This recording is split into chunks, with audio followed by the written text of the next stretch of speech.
अब यहाँ पे क्या दे रखा है, the product of two consecutive number, जो कि हमें दे रखा है 306। मतलब कोई नंबर x है और कॉन्जिक्यूटिव मतलब उसका अगला नंबर क्या होगा, आप उसमें +1 कर दो, सिंपल। अगर मैं बोल रहा हूँ एक नंबर 5 है तो अगला नेक्स्ट नंबर क्या होगा 6, कैसे निकाला, +1 करके। तो भाई एक नंबर अगर मेरा x है तो दूसरा नंबर x + 1 होगा। इन दोनों का प्रोडक्ट कितना है 306। वैसे तो आपके एग्जाम में ऑप्शन आते हैं, ऑप्शन से भी कर सकते हैं, कई बार ऑप्शन नहीं आए तो फिर कैसे करोगे, तो ध्यान से देखना। ट्रिक भी बताऊंगा मैं, बहुत आसान ट्रिक है। ये तो हो गया ट्रेडिशनल तरीका जो कि 10th क्लास में करा जाएगा। डिस्क्रिप्टिव, ये है डिस्क्रिप्टिव। 306 को इधर लाओ। अब सारा सीन पता क्या है यार, मैं इसके अगर मैं इसको स्प्लिट भी करूं तो फिर दिक्कत है, कैसे करूं स्प्लिट। तो पता है मैं ट्रिक बताता हूँ बहुत आसान सी। जब भी तुम्हें कभी इसका कोफिशिएंट 1 दिखे, इसका कोफिशिएंट क्या दिखे 1, इसका कोफिशिएंट 1 दिखे, तो बस ये जो भी नंबर लिखा है 306 समझ जाओ ये दो लगातार नंबर का प्रोडक्ट है। क्यों, क्योंकि ये कैसे आया 1, ये दो नंबरों को माइनस करके आया। कोई दो नंबर है उनको माइनस करके ये आंसर आया। बताऊंगा अभी, बता रहा हूँ, चलो उसे छोड़ो। आप बस मुझे ये बताओ, आप बस मुझे ये बताओ जो 306 लिखा है वो किन दो स्क्वायर्स के बीच में, किन दो स्क्वायर्स के बीच में, 17 और 18, 17 और 18, तो वो नंबर 17 और 18 है। तो देखो मैं करके भी बताता हूँ, x² + 18x - 17x 306। अब आप फिर फंसोगे यार मैं कैसे कॉमन लूंगा इन दोनों टर्म से, कुछ नहीं करना, कुछ नहीं करना बिल्कुल भी। आपको यहाँ से x बाहर निकालना और आपने लिखा x + 18। वैसे तो वो दो नंबर हमारे ये हमने आंसर निकाल दिया, कैसे बताया मैंने, कुछ नहीं करना, ठीक है।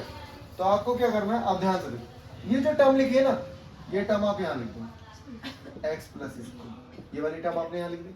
अब बताओ माइनस क्या बाहर निकालोगे आप, -17, ठीक है भाई। तो हमारे पास दो टर्म हो गई, x - 17 और x + 18। इसको 0 के बराबर रखेंगे, इसको 0 के बराबर रखेंगे, ठीक है। तो x की वैल्यू कितनी आ गई 17। तो अगर एक x की वैल्यू 17 है तो दूसरी वैल्यू कितनी आ गई 18। और देख लो यही है। और ऑप्शन में तो डिजिटल सम से भी देख सकते हैं कि 8 को किससे मल्टीप्लाई करूं जो लास्ट में मुझे 6 मिल जाए, तो एक ही ऑप्शन होगा ऐसा, ठीक है। ओके, क्वेश्चन क्या है, Rohan mother age 26 years older than him. मैंने आपको बताया था, बहुत बार बता चुका हूँ कि एज गैप कभी भी चेंज नहीं होता। अगर मैं आपसे 10 साल बड़ा आज हूँ और हम बूढ़े हो जाएंगे तब भी मैं आपसे 10 साल बड़ा हमेशा ही रहूँगा, हमारा जो एज गैप है वो हमेशा सेम रहेगा। तो अगर मैं मान लेता हूँ कि रोहन की एज जो है, रोहन की एज x है, तो रोहन की मम्मी की एज होगी, रोहन मदर एज 26 + x कह सकते हैं। x में 26 जोड़ दिए क्योंकि वो बड़ी है उनसे। Okay, product of their age after 3 year, their age 3 years from now, 3 साल बाद। तो पहले बताओ रोहन 3 साल बाद कितना हो जाएगा, यहाँ मैं लिखूंगा आफ्टर 3 इयर्स x + 3। भाई कभी भी बोले ना मोर लेस ज्यादा कम तो प्लस करना है, जब बोले टाइम्स तो क्या करोगे इनटू करोगे, मल्टीप्लाई। और इसमें भी 3 जोड़ दो, 26 + x + 3 तो हो जाएगा 29 + x। ओके, और उन दोनों का प्रोडक्ट अगर करेंगे तो ये आएगा। ओके जी, यहाँ पे हमने किया प्रोडक्ट और 300। अब पता है जो भी x की वैल्यू होगी ना, अगर ऑप्शंस दे रखे हैं आपको, कुछ नहीं करना, हिट एंड ट्रायल मेथड से वैल्यू पुट करनी है। और मुझे पता है कि जो x की वैल्यू होगी ना उसका यूनिट डिजिट 5 होना चाहिए, क्योंकि मुझे 0 चाहिए ना, उसका यूनिट डिजिट मतलब इस पूरे का एक का यूनिट डिजिट तो 5 होना ही चाहिए, तभी मुझे 0 मिलेगा। एक 5 हो जाए और एक 2 हो जाए तब प्रोडक्ट मिलेगा। अभी तो इसको आप सॉल्व करके इक्वेशन निकाल सकते हो। अब ये भी देखो यार, इक्वेशन सॉल्व करना तो आपको आना चाहिए, वो मैं नहीं बताऊंगा, ठीक है। इस अब मैं इतना भी बताऊंगा तो दोबारा से 9th में पढ़ो, दोबारा से इक्वेशन बना सीखो और फिर सीखो, ठीक है। नेक्स्ट क्वेश्चन, बहुत इंपॉर्टेंट क्वेश्चन, नेक्स्ट क्वेश्चन बहुत ही शानदार क्वेश्चन है, इसका कंसेप्ट समझ लेना आप। इसका कंसेप्ट क्या है, यहाँ पे बोला एक ट्रेन है जो कि 480 किलोमीटर जाती है, कोई भी यूनिफॉर्म स्पीड है, ले लेते हैं उसकी लेट। यूनिफॉर्म स्पीड जो है भाई, उसकी यूनिफॉर्म स्पीड जो है वो है हमारी x। ओके, अब हुआ ये कि कुछ हो गया, तो उसकी स्पीड जब कम हो जाती है, कितनी कम हो जाती है, 8 किलोमीटर पर आवर से उसकी स्पीड कम हो जाती है। ऑफ कोर्स सी बात है, खुद कॉमन सेंस लगाओ, जब स्पीड कम हो जाएगी तो टाइम ज्यादा लगेगा। अगर वो नॉर्मल स्पीड से जा रही थी, अगर वो नॉर्मल स्पीड से जा रही थी तो उसे टाइम लग रहा था t2, उसे टाइम लग रहा था t2। अब वो जो उसकी स्पीड कम हो गई है, स्पीड कम हो गई है तो टाइम ज्यादा लग रहा होगा ना, वो टाइम है t1, और दोनों का गैप है 3 घंटे, दोनों का गैप है 3 घंटे। या आप ये ले सकते हो कि ये हमारी न्यू स्पीड का टाइम है और ये हमारी प्रीवियस स्पीड का टाइम। ठीक है, तो ध्यान से देखना। अब एक बात बताओ, स्पीड का फॉर्मूला कौन बताएगा मुझे, डिस्टेंस अपॉन टाइम। डिस्टेंस कितनी है मेरी, 480। क्या मैं टाइम को इधर ले जाऊं और स्पीड को नीचे ले जाऊं, कुछ नहीं कर रहा है, टाइम को इधर लेके स्पीड को और आसान ले लूंगा, उसको डी रहने दो। टाइम का फॉर्मूला चाहिए मुझे, किसका फॉर्मूला चाहिए मुझे, टाइम का। टाइम का फॉर्मूला आ गया, ये t1 और t2 दो है हमारे टाइम, तो t1 और t2, तो t1 को लिखूंगा मैं d अपॉन s1 और d अपॉन s2, 3। और मैंने आपको बताया स्पीड ये वाली कौन सी है, ये फाइनल स्पीड, आप इसे f ले लो, फाइनल स्पीड और इनिशियल स्पीड। आप 1 और 2 भी ले सकते हो, यहाँ भी मैं ऐसे लिख दे रहा हूँ, फाइनल स्पीड, फाइनल टाइम और इनिशियल टाइम। फाइनल टाइम ज्यादा लग रहा है, क्यों ज्यादा लग रहा है, क्योंकि उसने स्पीड कम कर ली। दोबारा सीखो, सबसे पहले मुझे इक्वेशन ही ये लिखनी है, क्योंकि ये हमें टाइम गैप दे रखा है। अब खुद को मसल लगाओ, भाई से लग रहे थे कितने घंटे, 10 घंटे, मुझे 13 घंटे लग रहे हैं, टाइम गैप कितना, 3 घंटे। तो मेरे टाइम में से इसके टाइम को माइनस कर दिया तो टाइम गैप आ गया, वही टाइम गैप हमें दे रखा है, 3 घंटे ज्यादा लग रहा है। ठीक है, ध्यान से देखना, दोनों की डिस्टेंस सेम है, 480 अपॉन फाइनल स्पीड क्या होगी, फाइनल स्पीड अगर यूनिफॉर्म मेरी इनिशियल स्पीड x है तो वो उससे 8 कम है, x माइनस 8 माइनस डिस्टेंस तो 480 है, और यहाँ पे क्या आ जाएगा x। अब आपको कुछ नहीं करना, सबसे पहले 480 को बाहर निकालना है, इसको सॉल्व करने का तरीका, 480 को लूंगा common, okay ji, 1 upon x minus 8 upon x is equal to 3। आगे की इक्वेशन यहाँ सॉल्व कर रहा हूँ, इन दोनों को कट कर दूंगा, 3 से ये कट जाएगा, आएगा 160, 160। यहाँ पे ऐसे ही लिख रहा हूँ x minus 8 upon 1 by x, LCM लेंगे इज इक्वल टू, वहां पे क्या है 1 है, वहां पे क्या है 1, 160, इसको इधर भेजेंगे x minus 8 upon x minus 8 upon quadratic equation है। जब आप इसे अंदर भेजोगे तो x से x कट जाएगा क्योंकि माइनस में, तो 160 इंटू 8 बचेगा, मैंने बता दिया आपको, और x minus 8 x is equal to 1, इसको उधर भेज दो। 16 8 से कितना होता है, कौन बताएगा, मत बताओ, 144, 128, और x माइनस 8। अब क्वाड्रेटिक इक्वेशन बन चुकी है, सॉल्व करना उसे, आंसर आ जाए। कई बार क्या होता है, एरोप्लेन वाला क्वेश्चन आता है कि भाई हुआ ये कि उसने अपनी स्पीड बढ़ा दी, जब उसने अपनी स्पीड बढ़ा दी तो स्पीड बढ़ाने से वो जल्दी पहुंच गया, कितना जल्दी पहुंच गया, 2 घंटे 3 घंटे, ऐसे बहुत सारे क्वेश्चन आपको देखने को मिलेंगे। वैसे कुछ नहीं करना, मैं आपको बता रहा हूँ, ये बहुत इंपॉर्टेंट, बोट एंड स्ट्रीम वाला कंसेप्ट पढ़ा था ना, बिल्कुल वैसे ही है सिमिलर, बिल्कुल वैसे ही। यहाँ पे एक जगह माइनस और एक जगह प्लस होता है। दूसरी चीज आपको क्या ध्यान देनी है, ये अगर ऑप्शन आए ना तो यार ये वाला फॉर्मूला तो बनाना ही पड़ेगा, उसके बाद हिट एंड ट्रायल करना है। ये वाला फॉर्मूला पहुंच के सीधा हिट एंड ट्रायल किया, वैल्यू रखी, आंसर आ गया, ठीक है। ओके, क्वेश्चन एनसीईआरटी का है, जॉन और जीवंती, इनके पास दोनों के पास मिला के 45 मार्बल्स हैं। अब इसके दो तरीके हैं, मैंने लिखा x plus y is equal to 45। जब आप एक एग्जाम में करते हो ना तो एग्जाम में लिखा हुआ नहीं आता कि तीसरे चैप्टर का क्वेश्चन है, चौथे चैप्टर का क्वेश्चन है, इस टॉपिक का, इस फॉर्मूले से करना, नहीं, आप किसी भी फॉर्मूले से कर सकते हो, कोई दिक्कत वाली बात नहीं। ओके, अब अगर मैं यहाँ से बोल दिया मैंने ये ठीक है भाई, ओके, अब ना ध्यान से समझना, both of them lost 5 marble each, दोनों ने 5-5 मार्बल खोल दिए। अब इसने भी 5 मार्बल खो दिए। ओके, इसने कितने मार्बल खो दिए? 5 मार्बल। तो ये हो जाएगा, बताओ, x माइनस 5। और यहाँ पे कितना हो जाएगा? y minus 5, y minus 5। ठीक है, तो जब दोनों ने 5-5 मार्बल खो दिए होंगे, और मैं कॉमन सेंस से बताता हूँ उसको, ध्यान से देखो। अब उनका प्रोडक्ट क्या है? अब उनका प्रोडक्ट क्या है?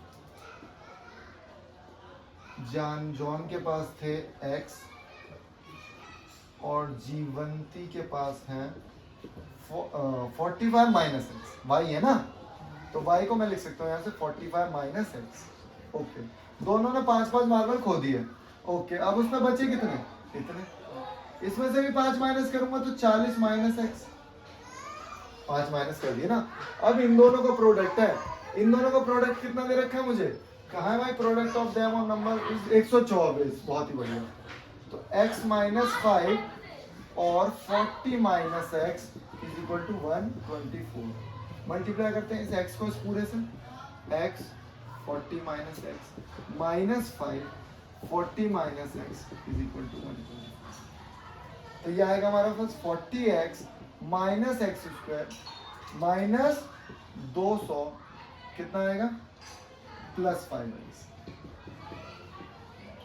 ओके जी, अब ध्यान से देखो, एक्स स्क्वायर 40 और 5 45x, और उसको भी इधर लेके आओ, माइनस 324। पूरी इक्वेशन को माइनस से मल्टीप्लाई करेंगे। पूछो क्यों? क्योंकि एक्स स्क्वायर पॉजिटिव होना चाहिए, इजी होता है ऐसा। एक्स स्क्वायर प्लस 45x, लेकिन ये तो माइनस हो जाएगा, और ये हो जाएगा प्लस 324। 45, इसके फैक्टर लिखोगे, इसका डिजिटल सम 9 है, इसका डिजिटल सम 9 है, तो जो हमारे स्प्लिट होंगे उनका डिजिटल सम भी 9 होगा। Okay, x square minus 36x minus 9x plus 324। अब नहीं सिखाऊंगा भाई, अब हो गया। दोनों को सॉल्व करोगे, यहाँ से 36 कॉमन लो, यहाँ से 36 कॉमन लो, क्वेश्चन सॉल्व। कोई क्वेश्चन टफ नहीं है, बिल्कुल आसान है। 2 बार करो, 2 बार सीखो, जब आएगा समझ में। ठीक है, अब ध्यान से देखना, मैं आपको ये और बता दूं, प्रूफ दैट भी करा देता हूँ। यहाँ से मुझे पता है कि x की वैल्यू 36 आएगी और 9 आएगी।